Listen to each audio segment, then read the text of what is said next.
बिस्मिल्लाहिर्रहमानिर्रहीम। अस्सलाम वालेकुम। मैं हूं अब्दुल कादिर और आप देख रहे हैं आपका अपना यूट्यूब चैनल। आज दिन है मंगल का और तारीख़ है 14 जुलाई। मंगल के रोज़ चूँकि वफाकी काबीना का अहम इजलास होता है, तो आज भी मैं ये इजलास कवर करके सीधा यहाँ पे आ रहा हूँ और इस इजलास से हैं आप सब के लिए बहुत अच्छी खबर और कुछ इनसाइड इन्फॉर्मेशन, उसके ऊपर भी बात करेंगे। ख़ास तौर पर वज़ीर-ए-आज़म इमरान खान ने अवाम को अरबों रुपए के बोझ तले दबने से आज बचा लिया है। किस तरह बचाया गया और पूरे इजलास में सिर्फ अवाम के रिलीफ की बात हुई है। इसके साथ साथ सिंध हुकूमत कोई कारनामा सरअंजाम ना दे दे, इसके लिए वज़ीर-ए-आज़म इमरान खान ने बरवक्त मुदाखलत की है और आज क्लास हुई है उनके चीफ सेक्रेटरी की। इसके ऊपर भी थोड़ी बात करेंगे। नौजवानों के लिए बहुत अच्छी खबर है, ख़ास तौर पर वो नौजवान जो कर्ज़ लेना चाहते हैं हुकूमत से अपना कोई रोज़गार शुरू करने के लिए।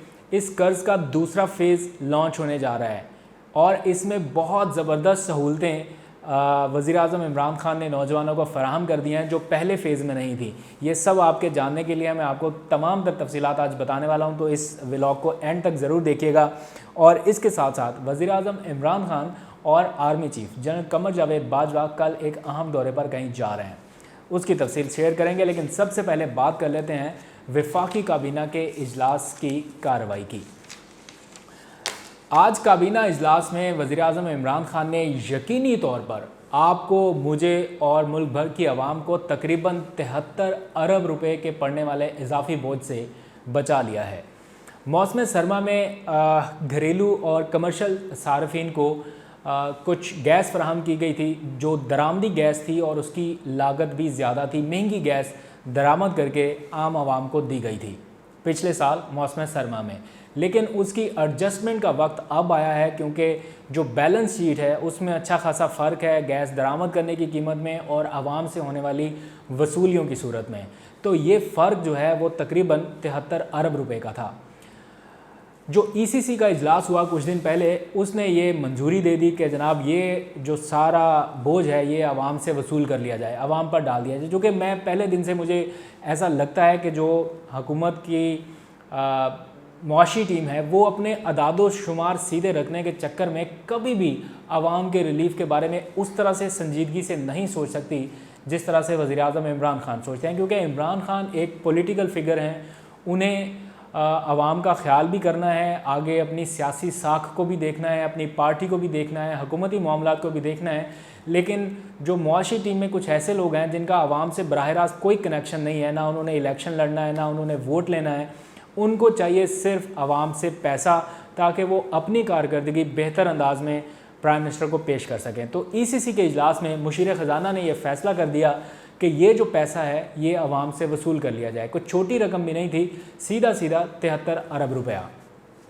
ये मामला आज काबीना के इजलास में पेश किया गया, जिसे वज़ीर-ए-आज़म इमरान खान ने बरवक्त मुदाखलत करते हुए रद्द करवा दिया। उन्होंने कहा कि इन हालात में आवाम के ऊपर मज़ीद बोझ नहीं डाला जा सकता। पहले ही कोरोना की वजह से जो मुआशी सूरत हाल है उसकी वजह से आवाम बहुत परेशान है। इस वक्त में ये मूव ठीक नहीं हो गया। आई डोंट नो कब तक ये मामला बचा रहेगा, इसको नेक्स्ट एजेंडे तक, नेक्स्ट कैबिनेट मीटिंग तक पेंडिंग कर दिया गया है। कोई निगोशिएशन शायद प्राइम मिनिस्टर करें इस मामले पे, कोई सलाह मशवरा करें कि कम से कम बोझ किसी तरह से मुंतकिल किया जाए। लेकिन ख़बर अच्छी ये है कि प्राइम मिनिस्टर ने बरवक्त मुदाखलत की और ये बोझ आम सार्फिन तक मुंतकिल नहीं होने दिया गया। इसी के साथ साथ कि इलेक्ट्रिक की बिजली की कीमत में इजाफे की तजवीज़ दी गई थी ईसीसी की जानिब से, बल्कि उसे मंजूर कर लिया गया था ईसीसी की जानिब से। 2.89 यानी तकरीबन 3 रुपये पर यूनिट ये इजाफा बनता है। तो ये इजाफा भी आज मंजूरी के लिए काबीना के इजलास में पेश किया गया, इसे भी वज़ीर-ए-आज़म ने मंजूर नहीं होने दिया गया। इसके साथ साथ एलएनजी की कीमतों में इजाफे की समरी आज काबीना के इजलास में पेश की गई और फिर वज़ीर-ए-आज़म इमरान खान ने मुदाखलत की और इसे भी मंजूर नहीं होने दिया गया। एक ही बात थी, रिलीफ, रिलीफ और रिलीफ। इस वक्त आवाम को रिलीफ की ज़रूरत है, बेजा बोझ जो है वो मुंतकिल नहीं किया जा सकता। हुकूमत अपनी मुआशी मामलात को बेहतर करने के लिए आउट ऑफ द बॉक्स कुछ और सलूशन पेश करे। ये कोई तरीका नहीं है कि जो भी मामलात कहीं से बैलेंस पूरा ना हो रहा तो आवाम के ऊपर मुंतकिल कर दिया जाए। तो ये आज बड़ा बर वक्त एक प्राइम मिनिस्टर ने नोटिस लिया है या एक्शन लिया है, उन्होंने नई मंजूरी होने दी। बात हो रही है रिलीफ की, तो मामला यहाँ पर नहीं रुका। वज़ीर-ए-आज़म इमरान खान ने आम आवाम को सस्ता आटा, सस्ती चीनी और आसानी से इन सारी चीज़ों की दस्तयाबी को यकीनी बनाने के हवाले से आज एक अहम और आला सतह का इजलास तलब कर रखा था, जिसमें तमाम सूबों के चीफ सेक्रेटरीज़ को बुलाया गया था। वज़ीर-ए-आज़म ने कहा है कुछ भी करें, चाहे सब्सिडी दें, चाहे मार्केट में अपना ज़ख़ीरा किया गया सारा माल उठाकर ले आएँ, या जो भी इक़दाम करें, आइंदा किसी सतह पर यह शिकायत मौसूल नहीं होनी चाहिए कि आवाम को गंदम नहीं मिल रही या आवाम को चीनी नहीं मिल रही। इसलिए तमाम तर इंतज़ामात बर वक्त किए जाएँ, इससे पहले कि फिर कोई बहरान पैदा हो। लेकिन इस इजलास के दौरान एक नई चीज़ सामने आई है, वो ये कि पंजाब में तो वज़ीर-ए-आज़म की बर वक्त मुदाखलत के बाद आटा भी वापस अपनी कीमत पर आ गया 860 रुपये के लगभग, और जो उसकी दस्तयाबी थी उसको भी यकीनी बनाया गया। लेकिन सिंध हुकूमत कुछ अलग ही काम कर रही है। सारी गंदम इस वक्त अपने ज़ख़ीरों में रखी हुई है, और सिंध हुकूमत की बदइंतज़ामी और इस नाअहली की वजह से किसी भी वक्त मुल्क भर में कोई नया बहरान पैदा हो सकता है। प्राइम मिनिस्टर ने आज इसका सख्ती से नोटिस लिया है, और उनके चीफ सेक्रेटरी से ये कहा गया है कि कुछ भी करें, जितनी स्टॉक की गई गंदम है इसको फौरी तौर पर मार्केट में लेके आएँ, इससे पहले कि फिर कोई बहरान पैदा हो। आपकी नालायकी की वजह से पहले भी एक बहरान पैदा हुआ मुल्क भर में, और उसका खमियाजा ना सिर्फ वफाकी हुकूमत को भुगतना पड़ा, बल्कि मुल्क भर में उसकी कीमतों में इजाफा हुआ और आवाम ने महंगे दामों आटा ख़रीदा। इसलिए जब ज़रूरत होगी उस वक्त दरामद की जाएगी, लेकिन अभी जितनी गंदम मौजूद है उसको मार्केट में लेके आए। तो चीफ सेक्रेटरी की जानिब से जवाब पता क्या दिया गया, आपको सुनकर हैरत होगी। ये कहा गया कि हमारी मनसूबाबंदी के तहत वो गंदम हम अक्टूबर में मार्केट में लेके आएंगे। यानी अगर अक्टूबर तक का इंतज़ार किया जाता है तो यकीनी बात है कि आइंदा आने वाले कुछ माह में पाकिस्तान में फिर गंदम का बहरान पैदा होगा। और आज प्राइम मिनिस्टर ने जो क्लास ली है उनकी टिका के, और कहा है कि एक सूबे की नाअहली और आप जैसे लोगों की बदइंतज़ामी का खमियाजा पूरे मुल्क की आवाम नहीं भुगत सकती। इसलिए सूबाई हुकूमत को ये पैगाम दे रहा हूँ कि बर वक्त इंतज़ाम करें, इससे पहले कि कोई बहरान पैदा हो। अगर इस तरह की सूरत हाल पैदा हुई तो पूरी आवाम को एतमाद में लेके ये बताया जाएगा कि ये सारा मामला सिंध हुकूमत की हठधर्मी और बद इंतज़ामी की वजह से हुआ, और प्राइम मिनिस्टर जो हैं वो फुली कमिटेड हैं और डट गए हैं कि आवाम को रिलीफ फ्राहम करने के लिए तमाम सूबे, चीफ सेक्रेटरीज, वुज़रा आला अपनी अपनी ज़िम्मेदारियाँ पूरी करें, और कोई बहरान अगर पैदा हुआ तो उसके ज़िम्मेदारान को नहीं छोड़ा जाएगा। अब बात करते हैं एक और रिलीफ की, जो वज़ीर-ए-आज़म इमरान खान देने जा रहे हैं मुल्क भर के नौजवानों को कामयाब जवान प्रोग्राम के फ़ेज़ 2 की शक्ल में। इस प्रोग्राम के तहत बहुत से लोगों ने पहले मरहले में फ़ायदा उठाया, लेकिन ज़्यादा बड़ी तादाद में इसलिए फ़ायदा नहीं उठा सके कि सिर्फ एक बैंक था, आपको नेशनल बैंक की लाइन में लगना पड़ रहा था, और फॉर्म भले ऑनलाइन थे लेकिन सिर्फ एक बैंक से इतने ज़्यादा लोगों को आप फैसिलिटेट नहीं कर सकते। इसलिए नौजवानों का दरीना मुतालबा था कि सारे बैंकों को शामिल किया जाए जितने कमर्शियल बैंक हैं, और दूसरा ये कि कुछ नौजवान ये भी चाहते थे कि इस्लामी बैंकिंग के तौर तरीके पर अमल करते हुए उनको ये कर्ज़ मिले।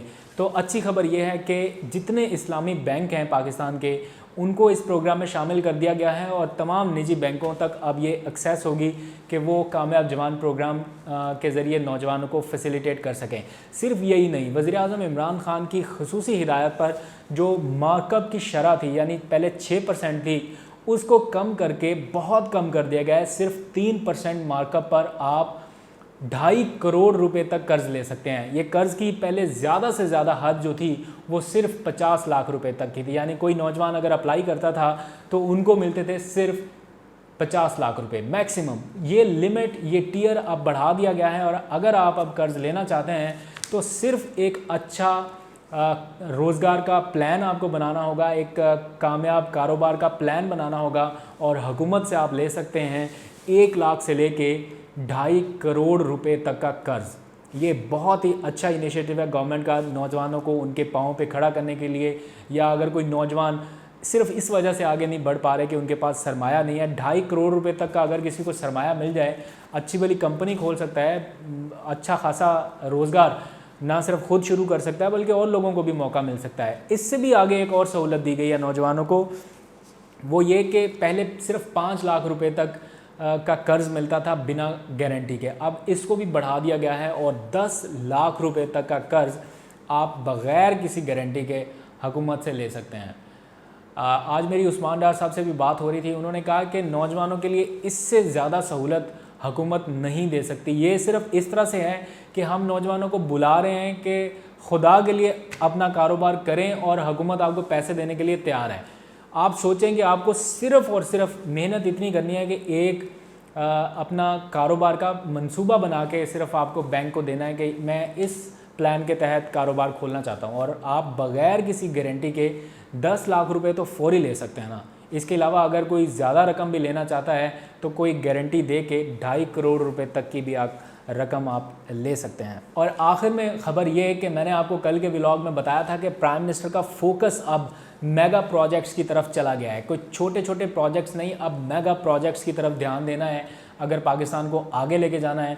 तो इसी मेगा प्रोजेक्ट के पेश नज़र वज़ीर आज़म इमरान खान कल दौरा करने जा रहे हैं दिया मीर भाषा डैम का, और ना सिर्फ वज़ीर आज़म इमरान खान बल्कि army chief general Qamar Javed Bajwa भी उनके हमराह होंगे। और ये दौरा इसलिए किया जा रहा है कि अब तक जो कंस्ट्रक्शन का काम वहाँ पे हो चुका है या जो काम अब तक किया गया है उसका वो ख़ुद जाकर जायज़ा लें, और अगर ज़रूरत है उसको एक्सपेडाइट करने की या तेज़ करने की तो उस सिलसिले में वो ख़ुद हिदायत दे सकें। आप सिर्फ इस बात से अंदाज़ा लगा लीजिए, सिविल और अस्करी क़यादत ख़ुद कल जा रही है सिर्फ ये देखने के लिए कि इस डैम के ऊपर कंस्ट्रक्शन का काम किस तरह से हो रहा है। तो ये डैमों की तामीर का सिलसिला भी अब रुकने नहीं वाला। बहुत सी हुकूमतें आई गई लेकिन दिया मीर भाषा डैम की किस्मत नहीं बदल रही थी, लेकिन अब इस मामले में संजीदा कोशिशें हो रही हैं और मेहमद डैम पर तामीराती काम शुरू होने के बाद ये दूसरा बड़ा मेगा प्रोजेक्ट है दिया मीर भाषा डैम की तामीर का। और अगर ये मंसूबा बर वक्त मुकम्मल हो गया तो पाकिस्तान को औसतन 4,500 मेगावाट बिजली और 18,000 अरब यूनिट्स सस्ती बिजली के मिल सकेंगे। अगर यही बिजली आपको फर्नेस ऑयल के ज़रिए बनानी पड़ जाए तो उसके ऊपर हर साल तकरीबन 270 अरब रुपए खर्च करना पड़ते गवर्नमेंट को। तो अरबों रुपया बचाने का ये मंसूबा हुकूमत को हर हाल में बहुत जल्द मुकम्मल करना होगा। अब तक के लिए इतना ही। कुछ खबरें अभी और भी हैं पाइपलाइन में, वो मैं इंशाल्लाह कल आपको बताऊँगा। अब तक के लिए इतना ही, इजाज़त दीजिए, अल्लाह हाफ़िज़।